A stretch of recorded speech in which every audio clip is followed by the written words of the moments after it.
IT를 보는 세상 이슈의 수다 시간 김덕진 IT 커뮤니케이션 연구소 소장과 함께합니다. 안녕하세요. 네, 안녕하세요. 반갑습니다. 김덕진입니다. 지난주 우리가 알파폴드가 노벨상을 탈 가능성이 있다면서 알파폴드에 대해서 알아봤는데 결국 화학상을 탔네요. 그러니까요. 이제 정확하게 말씀을 드리면은 노벨 화학자 수상자로 이 단백질의 복잡한 3차원 구조를 설계하고 예측하는 데 기여한 이 데이비드 베이커라고 하는 미국 워싱턴대의 단백질 디자인 연구소 교수하고요. 네. 그리고 우리가 지난번에 얘기했던 알파폴드를 만들었던 구글 딥마인드 팀이죠. 구글 딥마인드의 데이비 서서비스 최고 경영자, 또 존 점퍼 수석연구원 등 이 3명을 선정을 한 것입니다. 그러니까 이게 이제 어떤 식이라고 쉽게 설명드리면 되냐면 이론적인 거나 단백질에 대한 전체적인 설계에 대한 이런 것들을 이 데이비드 베이커라는 교수님이 하신 거고, 이분이 이 작업을 하기 위해서 다양한 인프라나 아니면 이러한 시스템들 이런 것들을 만든 게 어떻게 보면 이 구글 딥마인드라고 보시면 될 것 같아요. 네. 그래서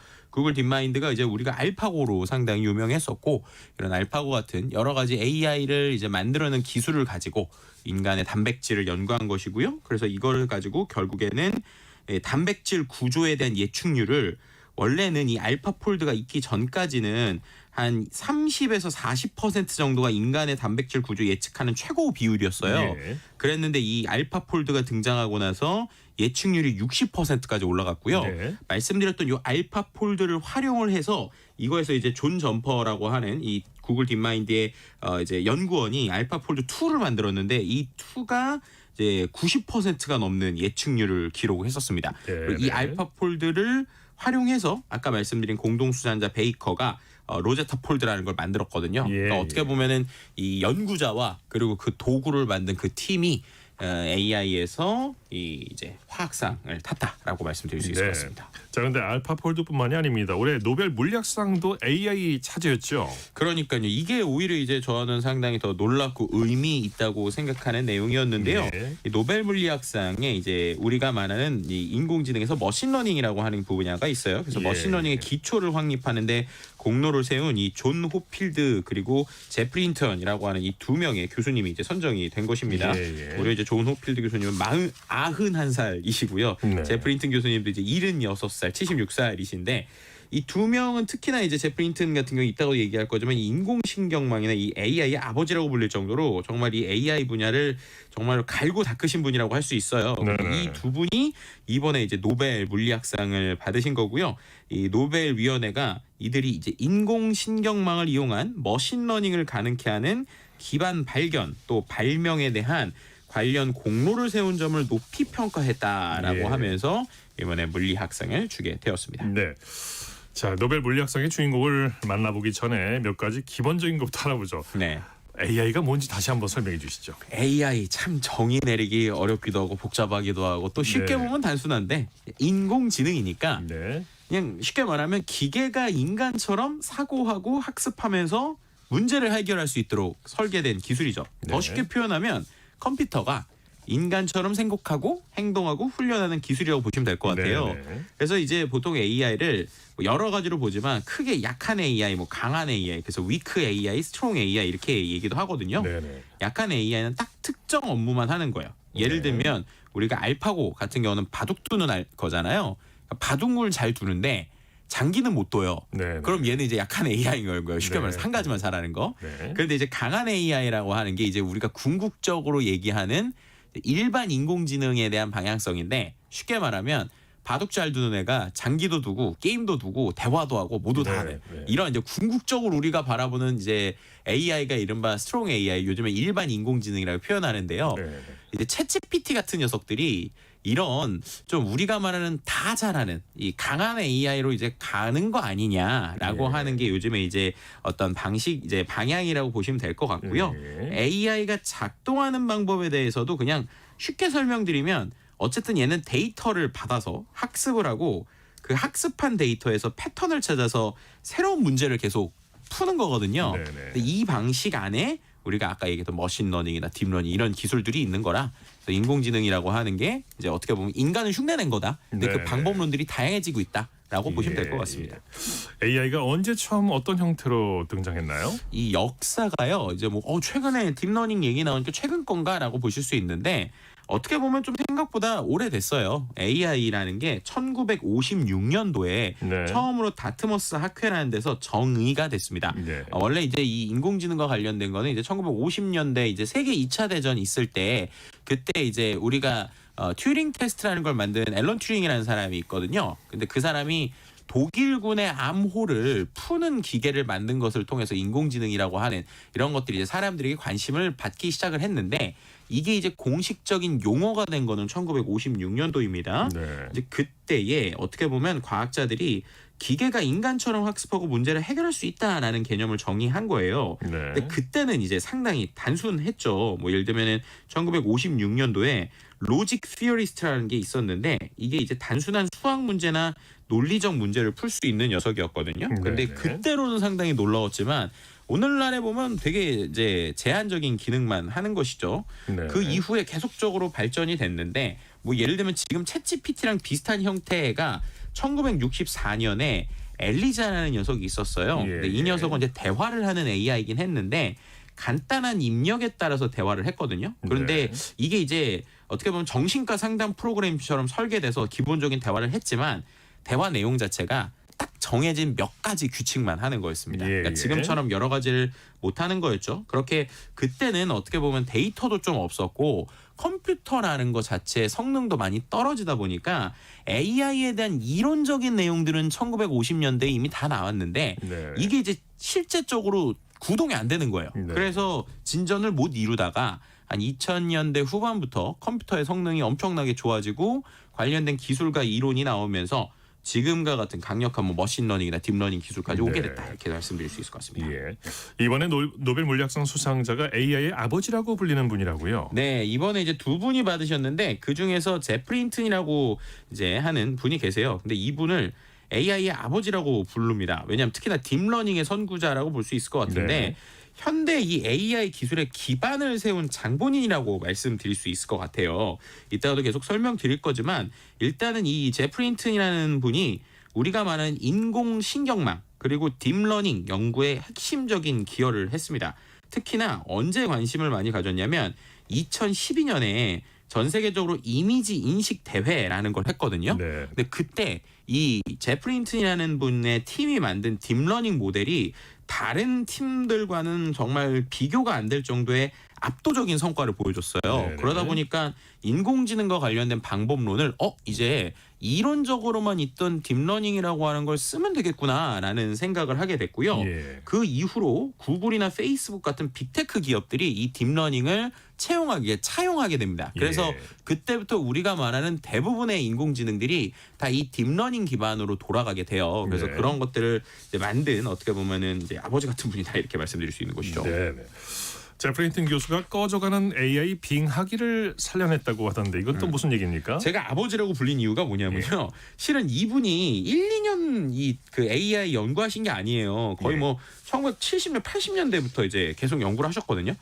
그랬는데 1980년대가 실은 AI 연구의 빙하기라고 불리는 시대입니다. 뭐 이유가 있었겠죠. 네, 말씀드린 대로 1956년도부터 인공지능이 많은 연구들을 해요. 근데 그때 이제 말씀드린 것처럼 전쟁, 세계 2차 대전을 끝낸 암호를 푼 정도니까 네. 와, 이 정도 되면 인공지능이 다 할 수 있을 것 같이 하니까 30년 정도 연구를 계속하는 거예요.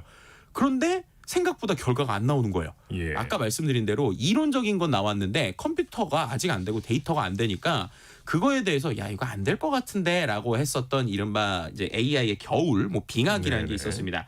근데 이 1980년대, 90년대 침체기에서도 제프리 힌튼 교수는 본인이 생각하는 방법론을 계속적으로 이제 어떻게 보면 개발하고 발전시키면서 계속 이쪽에 대해서 유지를 한 거예요. 어떻게 네. 보면 그때 일종의 사기꾼 소리도 들으셨을 수도 있을 텐데 그러면서도 계속 연구를 하다가 그 연구를 실질적으로 꾸준히 이어가서 결국엔 이게 빛을 발한 게 2012년이 와서요. 네네. 그러니까 어떻게 보면은 1980년도부터 누구나 이제 그때는 지금도 이제 제가 주변에 인공지능 오래 했다는 분들 들어보면 그때는 인공지능 하면 밥벌이가 안 됐어. 그래서 네네. 내가 그만뒀어 하시는 분들이 많았지만 이분은 혼자 홀로 꿋꿋이 30년 동안 연구를 하셔서 어떻게 보면 그 연구의 결과들이 컴퓨터의 성능이 좋아지니까 이제부터 제대로 된 거죠. 예. 그러니까 어떻게 보면은 AI의 이 빙하기를 어떻게 보면 꺼져가는 빙하기를 살려낸 뭐 이런 네. 그 장본이다라고 말씀드릴 수 있을 것 같습니다. 그런데 이제 AI하고 물리학하고 무슨 상관이 있는지 좀 궁금하네요. 이게 네. 이제 말씀하신 것처럼 물리학이랑 컴퓨터가 무슨 상관이냐 이렇게 할 수 있고 특히나 이번에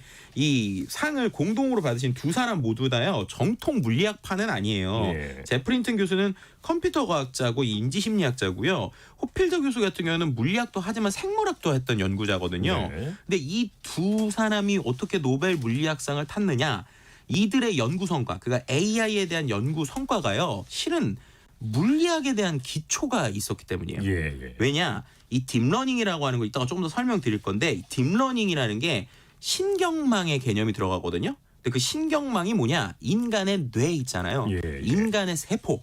그러니까 이런 거를 차용을 한 거예요. 그러니까는 우리가 말하는 인공지능이라고 하는 게 결국 사람을 흉내내는 거니까 그럼 사람의 뇌에 있는 컨셉을 가져온 거예요. 네. 근데 거기서 갖고 온 게 우리 몸의 신경세포에 대한 거를 연구를 해서 그 신경세포에 있는 물리적 패턴을 가지고 인공지능을 설계를 한 거예요. 예. 그래서 그걸 이른바 이제 신경회로막 모형인 호필드 네트워크라는 거를 1982년도에 이 호필드 교수가 만들고요. 예. 여기에 물리학 원리가 있는 겁니다. 그래서 네. 어떻게 보면 AI가 다양한 분야에서 활용이 될 때 물리학자의 영향이 기본적으로 있었고요. 말씀드린 이 인공신경망 자체가 그래서 생물 물리학, 통계 물리학, 계산 물리학이라고 하는 이 세 가지 학문의 결과로 처음 시작된 거다 보니까 네네. 결국 이 모든 것에는 물리학이 있었다. 예. 그래서 이제 이번에 노벨위원회에서도 이제 이 AI가 결국 물리학을 무기로 해서 AI의 근간이 마련된 것이다. 그래서 이 두 사람의 업적은 그 근간이 물리학이다라고 하는 걸 이번에 아주 강조해서 이야기를 네. 했어요. 네. 그만큼 이제 어떻게 보면은 AI가 물리학을 기반으로 만들어졌다. 이렇게 좀 말씀드릴 수 있는 것이죠. 네. 자 그러면 AI, 딥러닝, 머신러닝 이 어떤 차이점이 있는지 좀 설명을 해주시죠. 네, 이제 아까 말씀드릴 때 이 아까 뭐 인공신경망의 뭐 머신러닝의 기본 뭐 이런 얘기 했었잖아요. 네네. 되게 헷갈리실 거예요. 근데 그냥 이렇게 설명드리면 될 것 같아요. 인공지능의 가장 큰 범위고요. 그 인공지능의 종류 중에 머신러닝이라고 하는 게 있고 예. 그리고 그 안에 우리가 알파고 얘기할 때 나왔던 딥러닝이라고 있는 게 있다고 보시면 될 것 같아요.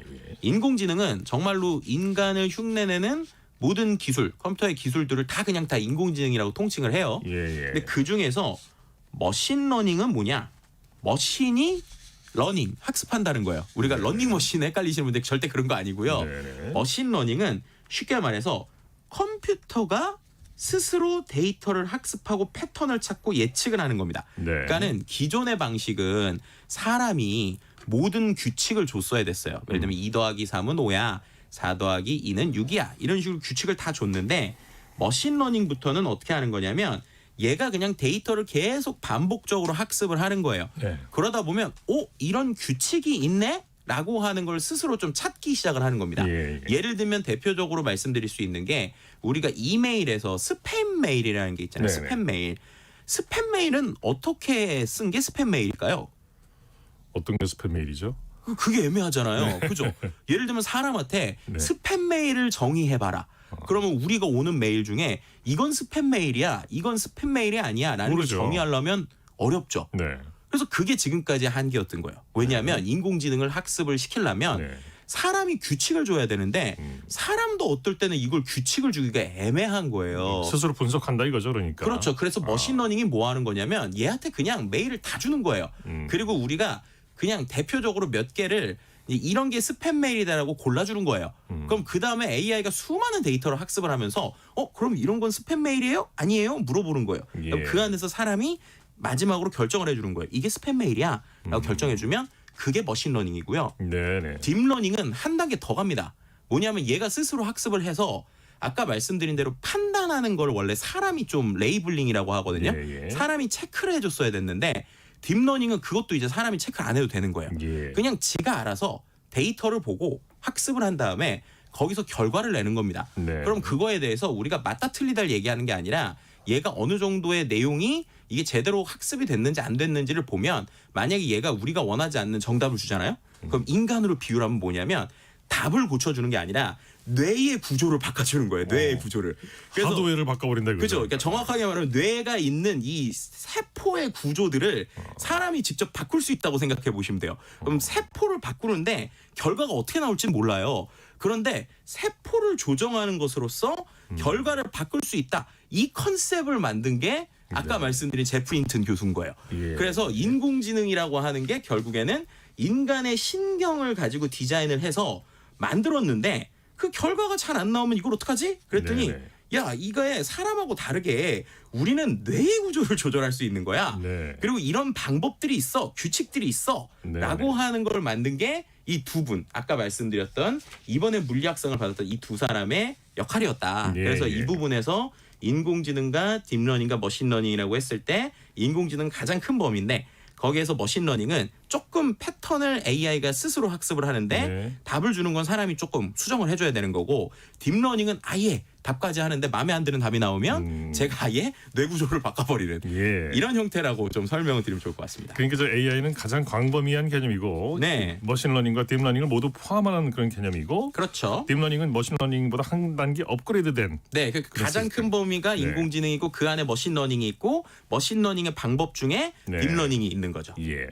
자, 그러면 머신러닝과 딥러닝 부분에서 제프리 힌튼 교수와 점 호필드 교수의 업적을 좀 알아볼까요? 네, 지금도 조금 말씀드렸지만 일단 존 호필드 교수님은 아까 말씀드린 것처럼 물리학하고 생물학을 같이 하다 보니까 인간의 뇌에 있는 이 신경망을 분석을 한 거예요. 근데 여기서 어떤 게 가장 포인트였냐면 이 인간의 신경을 분석을 했더니 인간의 신경이 신경 하나만으로 큰 역할을 하기보단 신경과 신경이 연결되는 이 부분에서 엄청나게 파워가 나온다라는 거를 본 거예요.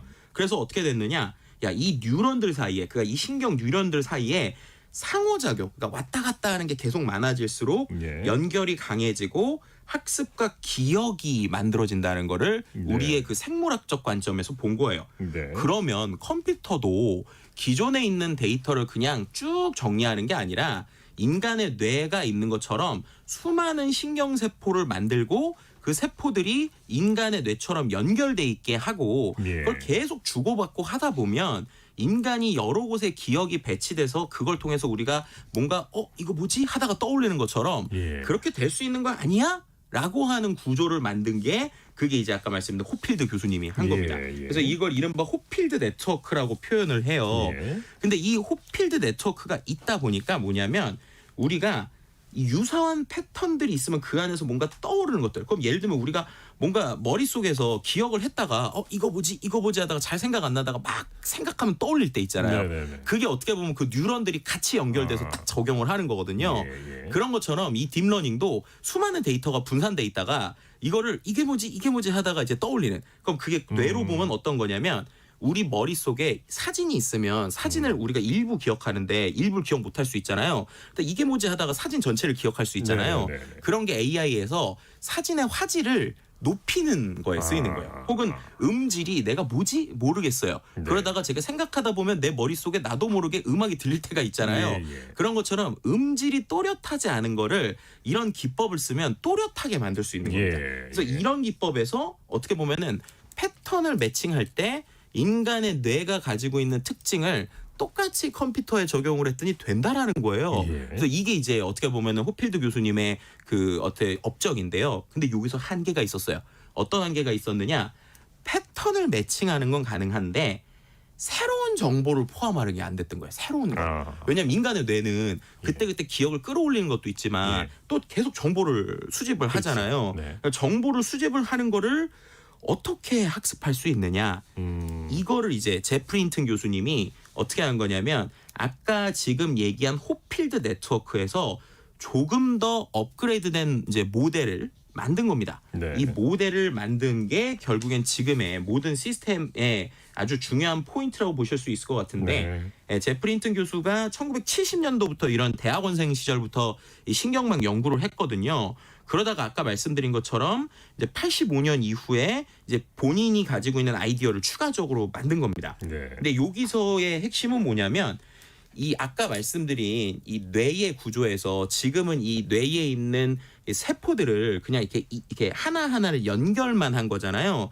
근데 이 연결한 거를 겹겹이 쌓아 올리자. 그러니까 2차원적으로 우리가 네. 평행으로 두세 개를 연결하는 게 아니라 이거를 3차원으로 쌓아 올리자고 생각을 네. 한 거예요. 그러니까 어떻게 보면 공이 있잖아요. 네네. 공이 우리가 이제 공을 연결을 하는 걸 한 차원이 아니라 2차원, 3차원, 4차원, 그러니까 다중으로 이렇게 입체적으로 연결을 하자라는 생각을 한 거예요. 예. 그랬더니 어떻게 됐느냐? 아까 뇌에서 한 것처럼 이제 진짜로 우리가 새로운 기억이 오면 새로운 네. 기억도 인지하고 거기서 아까 있었던 뭐였지 하는 걸 떠올리는 것까지 되니까 네. 이 안에서 이제 새로운 변화가 일어난다라는 거를 맞는 겁니다. 네. 그런데 중요한 거는 이게 논문은 이미 1985년도부터 만들었고요. 그렇군요. 그다음에 이거를 실제적으로 이론적인 거는 2000년대 이미 만드셨어요. 그런데 이게 안 되는 거예요. 네. 컴퓨터의 성능이 안 돼서. 아. 그러니까 이제 계속 예. 이거 만든 거 의미 없어 하다가 이제 2010년 이후에 실제로 이런 컴퓨터의 성능이 급속도로 좋아지죠. 우리가 빅데이터라는 얘기를 하고 네네. 그리고 클라우드 시스템이 나오고 그래서 그때 적용을 해봤더니 네. 내가 생각한 게 맞았구나. 되더라 이거죠. 네, 그래서 이제 2012년부터 해서 엄청나게 압도적인 성능을 보였고 그 다음부터 이제 이 제프리 힌튼 교수님이 또 의미를 갖는 건 자기가 연구로 끝난 게 아니라 자기는 그랬더니 이미 나이가 드셨잖아요. 그러니까 후계자들을 엄청 키운 거예요. 네. 그 중에서 우리가 말하는 챗 GPT의 개발의 아주 공신이라고 하는 천재라고 불리우는 일리아 수스케버라는 사람도 이 제프리 힌튼 교수님의 제자고요. 그리고 또 페이스북에서 알고리즘 만든 얀 루쿤이라는 사람도 이 사람의 제자입니다. 네. 그러니까 어떻게 보면 지금 딥러닝에 날고 긴다라고 하는 사람이 다 이분의 제자예요. 그렇군요. 그러니까 이제 아까 말씀드린 대로 지금 AI의 거의 아버지다 뭐 이렇게 얘기 드리는 네. 이유가 여기 네. 있습니다. 무엇보다 궁금한 게 이런 딥러닝, 머신러닝이 우리 일상을 어떻게 바꾸느냐 이 부분이거든요. 참 궁금해요. 네, 그렇죠. 이제 결국에는 이제 AI가 딥러닝을 통해서 결국 아까 보신 것처럼 수많은 데이터를 학습하고 그 안에서 이게 뭐지 했던 걸 떠올리기도 하고 네네. 새로운 데이터도 학습하잖아요. 예. 그럼 이게 이제 적용이 되면 예를 들면 의료 분야 같은 경우는 정밀하게 진단을 하거나 맞춤형 진료를 할 수 있는 거예요. 예. 예를 들면 CT 사진이나 MRI 보고 암인지 이런 질환인지를 확인하는 게 획기적일 수 있죠. 네, 더 빨라지는 겁니다. 그래서 뭐 AI가 암세포를 조기에 감지하는 이런 것들도 해볼 수 있을 것 가장 같고요. 우리한테 중요한 부분이 아닐까 싶어요. 그렇죠. 건강도 관련돼 있기 그래서 때문에. 궁극적으로는 맞춤형 치료 이 부분에서 상당히 도움을 주지 않을까라고 볼 수 있을 것 같고요. 예. 그 다음에 또 이제 자동화 부분입니다. 왜냐하면 결국에는 스마트 로봇이나 자율 시스템이 있을 때 이런 것들도 계속 똑같은 패턴으로 움직이거나 변수가 생기게 되면 그 변수에 대한 움직임을 해야 되잖아요. 네. 이런 쪽에서도 이제 AI가 쓸 수도 있고 또 그 외에도 추천 시스템이나 교통, 뭐 자율주행 이런 쪽에서 좀 활용될 수 있는 것이죠. 예. 이런 AI 기술들이 더 발전하게 되면 어느 정도까지 어떤 것까지 가능해질까요? 제가 볼 때 가장 궁극적인 건 로봇하고 자율주행, 창의성 이런 쪽인 것 같아요. 예. 실제로 이제 이번 주 지난주에 일론 머스크가 테슬라의 대표잖아요. 근데 네. 이번에 어떤 걸 보여줬냐면 실제로 로봇 택시, 그러니까 두 명이서 움직일 수 있는 택시를 만들 거다라는 걸 보여줬고 네. 170cm 정도 되는 인간형 로봇을 이번에 옵티머스라는 거를 이제 보여줬거든요. 근데 네. 이번에 어떻게 보여줬냐면 그냥 있습니다라고 소개하는 게 아니라 사람들이 있는 사이에 이 로봇들을 그냥 풀어놓은 거예요. 예. 그래서 로봇들이 실제 사람하고 대화도 하고 아하, 네. 그리고 그 안에서 막 칵테일도 따라주고 아이고. 생일이라고 했더니 생일 축하합니다 막 이렇게 얘기를 하는 거예요. 사람처럼 생긴 로봇이. 네, 네. 이제 이런 녀석들이 이런 AI가 없으면 안 되는 거거든요. 네. 근데 이런 것들이 정말로 우리 사회에 오는 날들이 얼마 남지 않은 것 같다라고 하는 생각을 하게 다가오고 됩니다. 있어요 지금. 네, 그렇죠. 네. 그밖에 또 어떤 분야가 있을 수 있을까요? 그리고 아까 말씀드린 네. 감정이라고 하는 부분도 상당히 중요한 것 같은데 왜냐하면 글을 쓰거나 창작의 행동들 얘가 이제 한단 말이에요. 네. 그리고 창작을 하는 로봇이 뭔가 얘기를 해주면 네. 감정적인 소통들도 이제 얘가 할 수 있는 거 아니냐는 생각을 할 수 있는 거죠. 네. 그 노벨위원회가 수상자 발표와 함께 AI를 안전하고 윤리적으로 쓰기 위한 방법도 고민해야 된다 이런 얘기도 했었죠. 네, 맞습니다. 이제 수상자인 제프리 힌튼 교수가요. 원래 구글에서 일을 하다가 네. 구글 그만뒀거든요. 네. 왜냐하면 이제 AI가 위험하다라는 네. 얘기를 오히려 이 AI가 그 인구 이제 노벨상 수상자가 얘기하는 예. 시대가 된 겁니다. 갑자기 옛날 영화 터미네이터가 생각이 나네요. 여기까지요. 네, 이슈수다 지금까지 김덕진 IT 커뮤니케이션 연구소 소장과 함께했습니다.